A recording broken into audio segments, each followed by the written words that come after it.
नमस्कार दोस्तों, आपका स्वागत है हमारे चैनल पर। आज हम बात करेंगे बुद्ध की कहानी जो मौन की शक्ति को बताता है। एक व्यक्ति, कोई जिज्ञासु, एक दिन आया। उसका नाम मौलुकपुत्र था। एक बड़ा ब्राह्मण विद्वान 500 शिष्यों के साथ बुद्ध के पास आया था। निश्चित ही उसके पास बहुत सारे प्रश्न थे। एक बड़े विद्वान के पास ढेर सारे प्रश्न होते ही हैं, समस्याएं ही समस्याएं। बुद्ध ने उसके चेहरे की तरफ देखा और कहा, मौलुकपुत्र, एक शर्त है। यदि तुम शर्त पूरी करो, केवल तभी मैं उत्तर दे सकता हूँ। मैं तुम्हारे सिर में भन-भनाते प्रश्नों को देख सकता हूँ। 1 वर्ष तक प्रतीक्षा करो, ध्यान करो, मौन रहो। जब तुम्हारे भीतर का शोरगुल समाप्त हो जाए, जब तुम्हारी भी की बातचीत रुक जाए, तब तुम कुछ भी पूछना और मैं उत्तर दूंगा। यह मैं वचन देता हूँ। मौलुकपुत्र कुछ चिंतित हुआ। 1 वर्ष केवल मौन रहना और तब यह व्यक्ति उत्तर देगा। और कौन जाने कि वे उत्तर सही भी हैं या नहीं। तो हो सकता है 1 वर्ष बिल्कुल ही बेकार जाए। इसके उत्तर बिल्कुल व्यर्थ भी हो सकते हैं। क्या करना चाहिए? वह दुविधा में पड़ गया। वह थोड़ा झिझक भी रहा था। ऐसी शर्त मानने में इसमें खतरा था। और तभी बुद्ध का एक दूसरा शिष्य, सारिपुत्र, जोर से हंसने लगा। वो वहीं पास में ही बैठा था, एकदम खिलखिलाकर हंसने लगा। मौलुकपुत्र और भी परेशान हो गया। उसने कहा, बात क्या है? तुम क्यों हंस रहे हो? सारिपुत्र ने कहा, इनकी मत सुनना, ये बहुत धोखेबाज हैं। इन्होंने मुझे भी धोखा दिया। जब मैं आया था, तुम्हारे तो केवल 500 शिष्य हैं, तेरे 5000 थे। मैं बड़ा ब्राह्मण था, देश भी में मेरी ख्याति थी।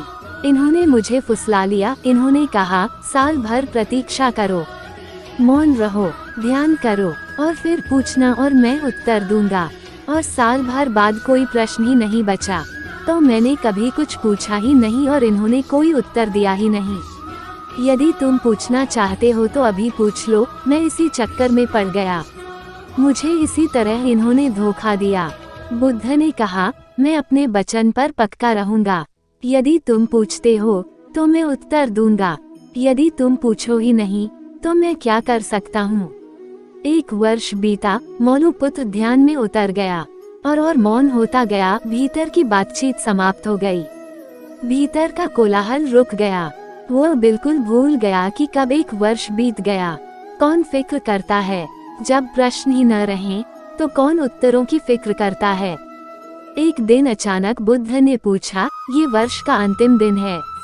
इसी दिन तुम 1 वर्ष पहले यहाँ आए थे और मैंने तुम्हें वचन दिया था कि 1 वर्ष बाद तुम जो पूछोगे मैं उत्तर दूंगा। मैं उत्तर देने को तैयार हूँ। अब तुम प्रश्न पूछो। असल में यदि तुम सत्य नहीं हो तो समस्याएं होती हैं और प्रश्न होते हैं। वे तुम्हारे झूठ से पैदा होते हैं, तुम्हारे स्वप्न, तुम्हारी नींद से वे पैदा होते हैं। जब तुम सत्य, प्रामाणिक, मौन समग्र होता हो, वे तिरोहित हो जाते हैं। मेरी समझ ऐसी है कि मन की एक अवस्था है जहाँ केवल प्रश्न होते हैं और मन की एक अवस्था है जहाँ केवल उत्तर होते हैं और वे कभी साथ साथ नहीं होते। यदि तुम अभी भी पूछ रहे हो तो तुम उत्तर नहीं ग्रहण कर सकते। मैं उत्तर दे सकता हूँ लेकिन तुम उसे ले नहीं सकते। यदि तुम्हारे भीतर प्रश्न उठने बंद हो गए हैं तो मुझे उत्तर देने की कोई जरूरत नहीं है। तुम्हें उत्तर मिल जाता है। किसी प्रश्न का उत्तर नहीं दिया जा सकता है। मन की एक ऐसी अवस्था उपलब्ध करनी होती है जहाँ कोई प्रश्न नहीं उठते। मन की प्रश्न रहित अवस्था ही एकमात्र उत्तर है। यही तो ध्यान की पूरी प्रक्रिया है। प्रश्नों को गिरा देना, भीतर चलती बातचीत को गिरा देना। जब भीतर की बातचीत रुक जाती है तो ऐसा असीम मौन छा जाता है।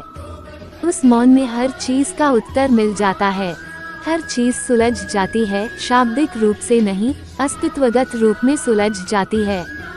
कहीं कोई समस्या नहीं रह जाती है।